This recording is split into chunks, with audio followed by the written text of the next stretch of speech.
Bienvenue dans cette nouvelle édition de l'Africa Tonight à la une de l'actualité. Saïd Djinnit à Kinshasa pour faciliter le dialogue annoncé par le président Joseph Kabila. L'envoyé spécial de l'ONU doit s'entretenir avec le gouvernement et les parties prenantes dans la vie politique congolaise. Créer un fonds africain pour les changements climatiques afin de répondre aux besoins spécifiques de l'Afrique, c'est ce que propose Christian Adovelande, président de la Banque ouest-africaine de développement. Et puis l'administration pénitentiaire somalienne veut garantir la parité en son sein. Les femmes officiers ont récemment participé à l'élaboration d'un document portant sur l'égalité des genres baptisé Plan ANCAD. Saïd Djinnit parviendra-t-il à débloquer la situation en République démocratique du Congo? L'envoyé spécial des Nations Unies est arrivé ce mercredi à Kinshasa. Objectif, s'entretenir avec les parties prenantes sur les contours du dialogue national convoqué par le président Joseph Kabila. Des précisions d'Elion Guindo. Un nouvel espoir pour le dialogue national en République démocratique du Congo.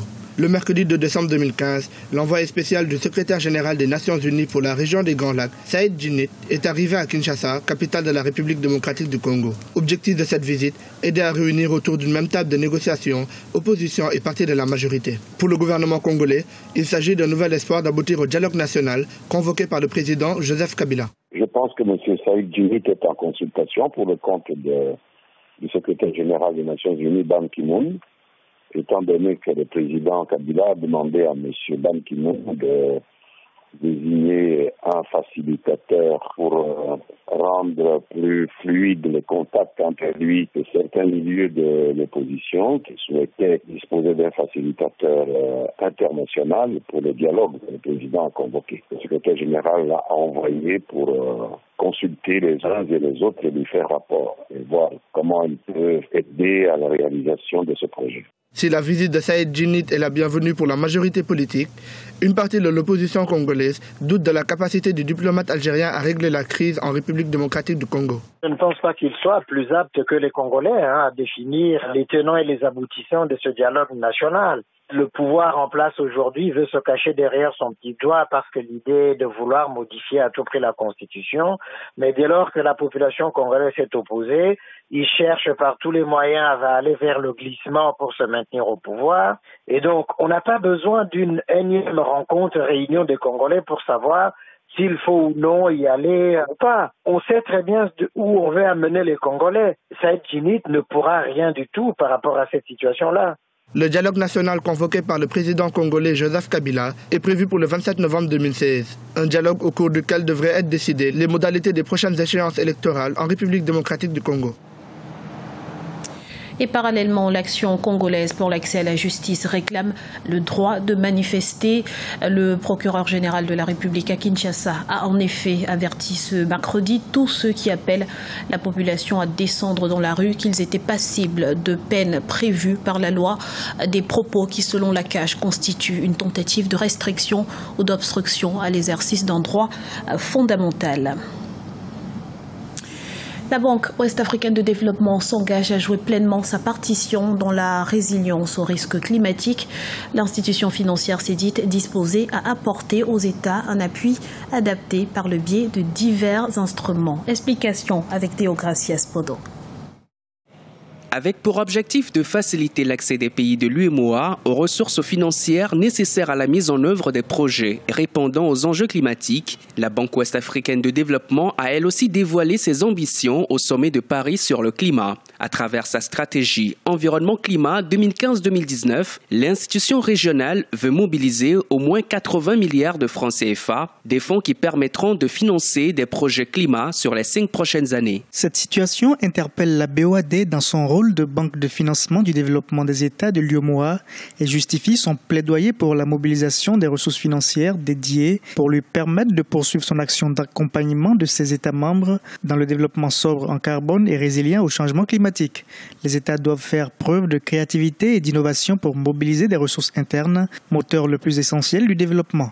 À cet effet, la BOAD, qui dispose d'une expérience avérée en matière de financement et de mobilisation de ressources, pourrait se positionner comme partenaire stratégique. En 2013, le volume des financements vers l'Afrique subsaharienne était estimé à 13 milliards de dollars. Une somme insuffisante selon les experts au regard des effets pervers du changement climatique qu'ont subi la plupart des pays de la région. En ce qui concerne les besoins de financement des politiques en matière de changement climatique dans l'UEMOA, les coûts prévisionnels de mise en œuvre ont été estimés à près de 120 milliards de dollars. C'est déjà une bonne chose que la Banque ouest-africaine de développement annonce cet effort de financement. Il va falloir le compléter sans doute avec d'autres sources de financement. L'une des manières, c'est déjà que les États devront initier des projets innovants. Il ne faut pas délaisser les secteurs classiques, mais l'économie n'est pas contradictoire à une bonne gestion de l'environnement. À l'occasion de cette conférence sur le climat, les États ouest-africains insistent sur la nécessité d'adopter un accord universel, équitable mais juridiquement contraignant auquel toutes les nations souscriront. Mais déjà, la BOAD rassure, elle s'investira dans la mobilisation de ressources nécessaires au financement des éventuels projets environnementaux retenus comme priorité par les États membres de l'UEMOA. Toujours plus loin, la Chine et l'Afrique franchissent un nouveau palier dans les relations bilatérales. Le président chinois Xi Jinping a en effet promis 60 milliards de dollars d'aide au continent. C'était lors du sommet Chine-Afrique qui s'est ouvert ce vendredi à Johannesburg. Les détails avec Lise Elsie à Kizimana. L'Afrique du Sud accueille le sommet Chine-Afrique. Lors de cette rencontre qui a débuté ce vendredi 4 décembre 2015 à Johannesburg, les dirigeants africains et chinois s'entretiennent sur le renforcement de la coopération sino-africaine. Premier partenaire de l'Afrique avec plus de 200 milliards d'euros d'échanges commerciaux par an, la Chine a réaffirmé son engagement vis-à-vis du continent malgré le ralentissement de sa croissance économique. Les enjeux du sommet Chine-Afrique sont fondamentaux et structurants pour le continent. Il faut rappeler que la Chine est le premier partenaire économique du continent et son influence n'a cessé de croître au cours des dernières années. Il se trouve qu'actuellement, il y a une sorte de ralentissement économique en Chine qui a une influence sur le continent. La Chine étant le premier acheteur de matières premières de la plupart des pays du continent, le ralentissement qu'on observe en Chine se fait voir aujourd'hui dans les revenus de certains États. On a une sorte de recul de la croissance qui était pourtant très performante au cours des 10 dernières années du fait du ralentissement économique que l'on constate en Chine. Il faut donc arriver au cours de ce partenariat à faire en sorte que la Chine ne soit plus seulement le pays qui aide à construire des infrastructures, à acheter des matières premières et faire en sorte que la Chine apporte encore un peu plus en matière d'industrialisation du continent. Dans son discours de ce vendredi, le président chinois Xi Jinping a promis 60 milliards de dollars d'aide à l'Afrique. Accordé principalement sous forme de prêts, cet investissement va financer 10 programmes de coopération sur 3 ans dans le domaine notamment de l'agriculture et de la réduction de la pauvreté. La Chine va partager avec l'Afrique les expériences de développement agricole, de transfert des techniques pratiques agricoles et va encourager les entreprises chinoises à développer des plantations à grande échelle, des méthodes de stockage et de transformation alimentaire pour augmenter les emplois locaux et les revenus des agriculteurs. Le président chinois Xi Jinping a profité de ce sommet pour faire escale au Zimbabwe où il a signé mardi 1er décembre 2015 plusieurs accords économiques. Et mercredi, à Johannesburg, en Afrique du Sud, il a également conclu avec son homologue sud-africain 26 accords bilatéraux pour un montant de 6,2 milliards d'euros.